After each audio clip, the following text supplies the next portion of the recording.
Let's start with paper 2। जल्दी जल्दी complete करते हैं। 6 papers on wit by Joseph Addison. Paper 2 में वो बोल रहे हैं कि nothing is certain that I read it fast.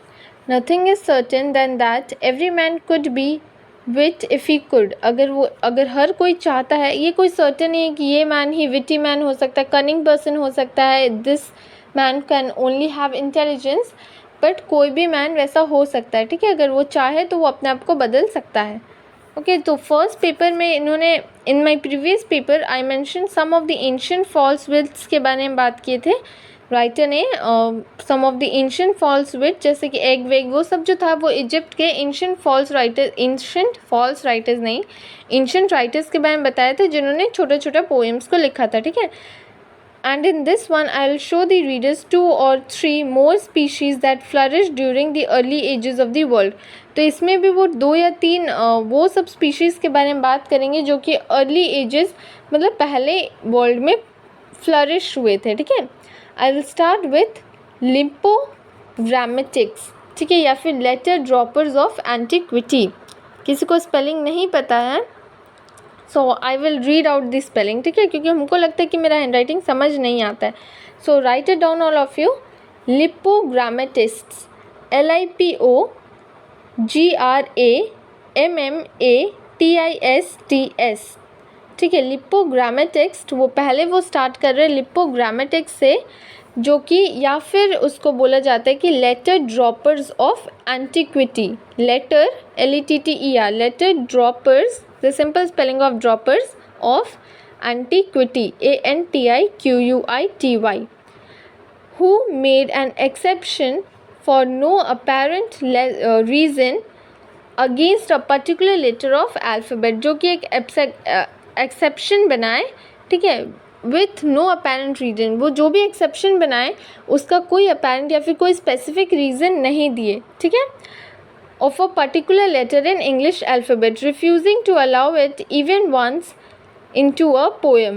Okay, so इसमें वो क्या कर रहे हैं, लिपोग्रामेटिक्स जो है ये बेसिकली ओमिटिंग अ लेटर होता है। ठीक है, अगर हम इसको यूज़ नहीं करें तो वो जो कर रहे हैं ओमिटिंग अ लेटर या फिर लेटर्स, तो वो उसका कोई स्पेसिफिक रीज़न नहीं दे रहे। ठीक है, लेटर्स अल्फ़ाबेट्स को वो ओमिट कर रहे हैं, लेकिन उसका कोई स्पेसिफिक रीज़न नहीं दे रहे। ठीक है, उसके बाद है थाइपियोडोरस। ठीक है, सो थाइपियोडोरस का पहले हम लोग स्पेलिंग देखेंगे, वो है TRYPHIODORUS, TRYPHIODORUS, थाइपियोडोरस, जो कि एक एपिक पोएट है फ्रॉम फिलोलोपस। ठीक है, पेनिलोपली, एक सेकेंड, क्या था, हमको नाम याद नहीं आ रहा है, पैनोपोलिस। ठीक है, पैनोपोलिस, जो कि हमको नहीं पता आज क्या बोल जाता है, लेकिन ये एक इजिप्ट का है। ओके, सो ये ट्राइफियोडोरस जो है ये एक एपिक पोएम है। एपिक पोएम क्या होता है, एक लंबा पोएम, बहुत लंबा सा एपिक पोएम, जिसमें कि 691 वर्स है। ठीक है, ये एक ट्रॉय के ऊपर लिखा गया है जिसमें 691 वर्सेस है। ठीक है, ये ग्रीक पोएट लिखा है and grammarian who flourished in Egypt, जो कि इजिप्ट में रहते थे और वहाँ का ट्रॉय के बारे में लिखा है।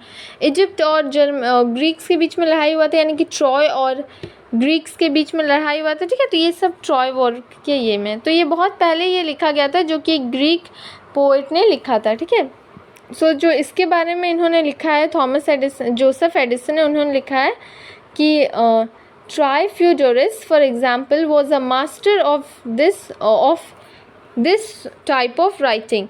So ये मास्टर थे, वो जो लिपोग्रामेटिक्स टाइप ऑफ राइटिंग के ये मास्टर थे। ये 4.5 बुक लिखे हैं ओडिसी के ऊपर, और an epic poem of about Ulysses adventures, जो बहुत ज़्यादा ही फेमस बुक्स है ओडिसी। ठीक है, या फिर यूलिसेस, उनके बारे में इन्होंने 4.5 पेज बुक्स लिख दिया है। ठीक है, अबिलरेटिंग, यानी कि वो omitting the letter A from his first book, alpha and ये एक ग्रीक ये में लिखा गया है, but because there is no alpha in it. Alpha को क्या लिखा गया है, जिसमें इन्होंने ना A लेटर को ओमिट कर दिया। ठीक है, बस इतने ही तक लिखो कि जो है थायरॉइडोरस जो है ये एक बहुत ही बड़ा एग्जाम्पल है ये इन सब लिपोग्रामेटिक्स लिखने के ऊपर, जिन्होंने he didn't include A in his writings, ठीक है। He wrote 4.5 book on Odyssey or the epic poem about Ulysses' adventure, obliterating the letter A, ठीक है, from his book, ठीक है। He removed the letter A from his first book, and for some reason his second book, first book का नाम था alpha, but there is no alpha in it. Alpha एक first letter है ना, alpha, तो लेकिन उसमें अल्फ़ा वो बुक पूरा में कोई था ही नहीं, और फिर सेकेंड बुक को उन्होंने लेबल किया था बीटा में, ठीक है। In short the poem excluded the entire 420 letters one by one, demonstrating that he could carry on his own business without them. तो वो एक्सक्लूड लेटर्स कर रहे थे ये डेमोन्स्ट्रेट करते हुए कि वो विदाउट दीज लेटर्स वो लिख सकते हैं, ओके। ये फर्स्ट पैरा है। फिर सेकेंड है कि when pressed with the abbreviated letter in any particular syllable, it must have been very pleasant to see the poet avoiding it as if it were a false quantity and making his escape through the various Greek dialects. तो इसमें कि जब कोई उसको देखता है, जब कोई उसको पढ़ता है, तो पर्टिकुलर सिलेबल को देखता है और उसमें लेटर्स मिसिंग है, ठीक है। So it's like the poet जो है ना डेलिबरेटली वो अवॉइड कर रहे हैं, जैसे कि ये लेटर नहीं होना चाहिए था, इसका एग्जिस्टेंस ही नहीं होना चाहिए था, उस टाइप से अवॉइड कर रहे हैं, ठीक है। एंड ही इज़ एक्सकेपिंग थ्रू जो ग्रीक डायलेक्ट्स है, जो ग्रीक का कॉमन लैंग्वेज है, उससे वो एक्सकेप हो रहे हैं, ठीक है। ये बहुत ज़्यादा for the most appropriate and elegant word in the language was rejected. तो जो एक एलिगेंट वर्ड होता है, अगर किसी में एक लेटर ना हो तो वो वर्ड एम्प्टी हो जाता है, ठीक है। तो ये एक लैंग्वेज अलग ही बन जाता है। Like a diamond with a flaw it appear to be blemished by a misprint letter, ठीक है। तो किस तरीके से वो अच्छा दिखता था इस लेटर के साथ, लेकिन तुम ए मिटा दो। मान लो ये जो पेपर्स लिखा है इसमें तुम हटा दो ए, तो ये क्या पेपर्स रहेगा? नहीं। जिस तरीके से ये लेटर वर्ड्स ब्यूटीफुल दिख रहा था, जिस तरीके से एक वर्ड पेपर्स ब्यूटीफुल दिख रहा है ए के साथ, अगर ए हटा दो तो ये बिल्कुल ही अलग मीनिंग बन, मतलब एक बिल्कुल ही अलग, क्योंकि इसको क्या पढ़ेंगे पियर्स, I don't know what to say, लेकिन इसका कोई मीनिंग ही नहीं बनेगा और ये एक अलग लैंग्वेज में ही चला जाएगा, okay. So I will just say that I just have mentioned that the survived Odyssey of Theophilus would almost certainly have been quoted more frequently by a learned, ठीक है, तो पेन में Odyssey of Homer, तो इनका जो ये थेओफिलस का जो ओडिसी है ये मोस्ट फैमिली ज़्यादातर रीडर्स जो है ना क्विट कर देते हैं और वो लोग ओडिसी ऑफ होमर का लिखना ज़्यादा पसंद करते हैं। किसी को इस वर्ड समझ ही नहीं आएंगे कि कौन सा, अगर किसी को मीनिंग नहीं पता एक वर्ड का तो वो डिक्शनरी में सर्च करने जाएगा, ठीक है। लेकिन वो मीनिंग ही, मतलब वो स्पेलिंग ही रॉन्ग है, तो कोई क्यों उसका पढ़ने जाएगा ओडिसी, ओरिजिनल ओडिसी को नहीं पढ़ के, बताओ, है ना। वही ये बोला जा रहा है, ठीक है, कि एक फॉल्स बिट है। फॉल्स ये है कि ये करने का ज़रूरत ही क्या है, बट छोड़ो, वी कैन नॉट जज anyone, so let's not discuss on that. It could have been regarded as one of the most valuable treasuries in the Greek language without a doubt, ठीक है। What a never ending supply of, अगर ये जो हो रहा है, अगर ये इनको बहुत अच्छे से लिखा जाता है, ठीक है, एब्सर्ड स्पेलिंग्स हो जा रहा है, जो कि अगर ये सब नहीं होता, एक डायलेक्ट एक अच्छे तरीके से लिखा जाता, तो it would have been regarded as the most valuable treasure in Greek language, ठीक है। अगर ऐसा कुछ नहीं होता तो it would have been regarded as the most valuable treasure in Greek language without a doubt. I also find among the ancient and ingenious kind of concept that moderners distinguish by the name of rebus, which stings the whole word by substituting the picture in its place rather than a letter. That Scarer was one of the masters of Roman hint, ठीक है। इसमें वो बोल रहा है कि ancient के बारे में जिसमें बात कर रहा है, तो एक काइंड ऑफ कॉन्सेप्ट है, concept that modernist distinguish by the name of rebus, ठीक है। मॉडर्निस्ट को डिस्टिंग्विश मीन्स डिफरेंस किया जाता है in the name of rebus. Rebus क्या है? एक प्रेजेंटेशन ऑफ वर्ड्स या फिर सिलेबल्स है by the picture of object or by symbols whose names resemble the intended words or syllable and sounds. ठीक है, कोई ऐसा रिडल जिसको हम लोग सुन के मतलब ये पढ़ के पता चला अच्छा ये एक ऐसा वर्ड है, ठीक है, तो वैसा हो गया है अब मॉडर्न में, ठीक है, मॉडर्न को डिस्टिंग्विश किया जा रहा है वो सबसे. What sinks a word whole by substituting a picture in its place rather than a letter. तो हम लोग एक लेटर को ना लिख के अगर उसकी जगह एक पिक्चर देते तो हम लोग के दिमाग में वो वर्ड ज़्यादा अच्छी तरीके से आ जाता है, ठीक है.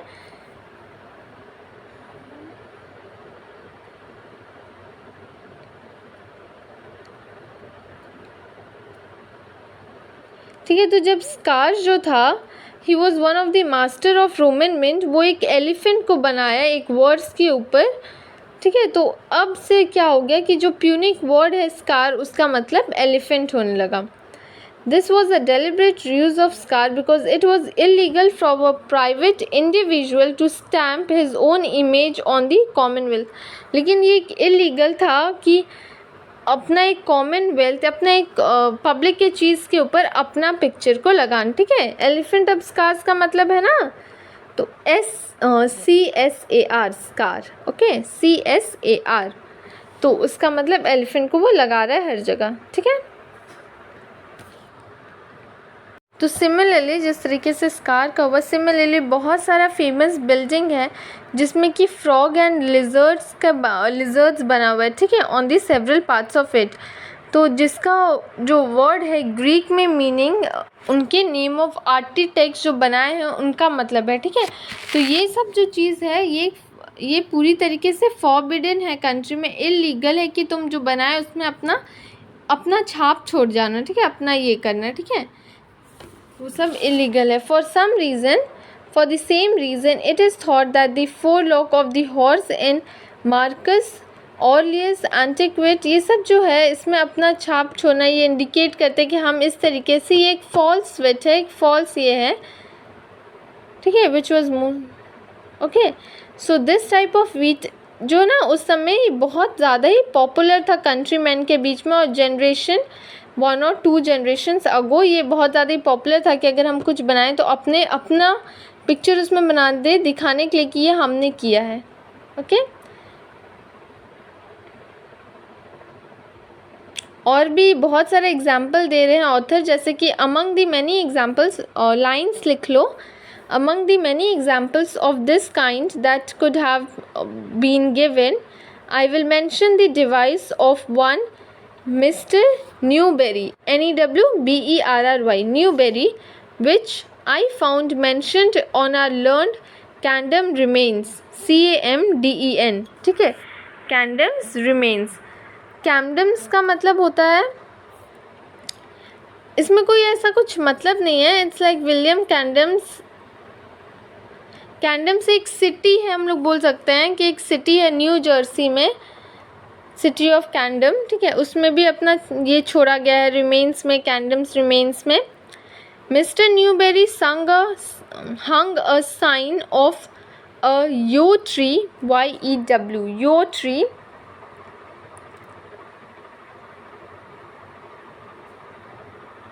yew tree क्या होता है, YEW, ठीक है.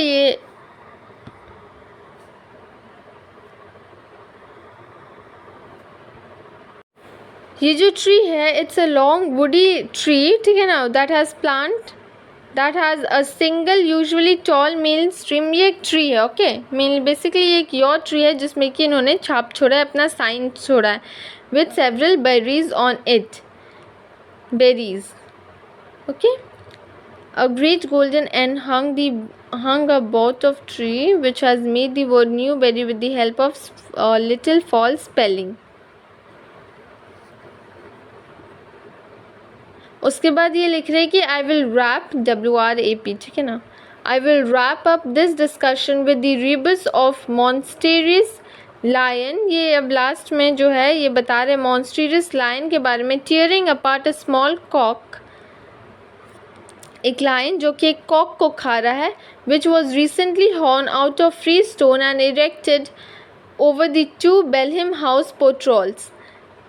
To help my English reader understand which device I am referring to, I will explain that the cock has the misfortune of being called in Latin by the same word referred to a Frenchman. तो इसमें जो Kock है, अगर किसी को reader को समझ नहीं आया तो वो बता रहे हैं कि हम एक्सप्लेन करेंगे रीडर को कि जो कॉक वर्ड है ये एक मिसफॉर्च्यून है कि एक फ्रेंच मैन को हम लोग कॉक बुला रहे हैं, ठीक है, उसका नाम कॉक है.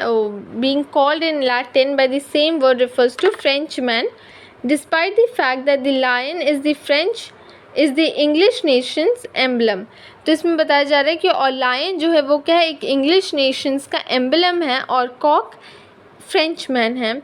Such a device in a noble edifice appears to be a pun in the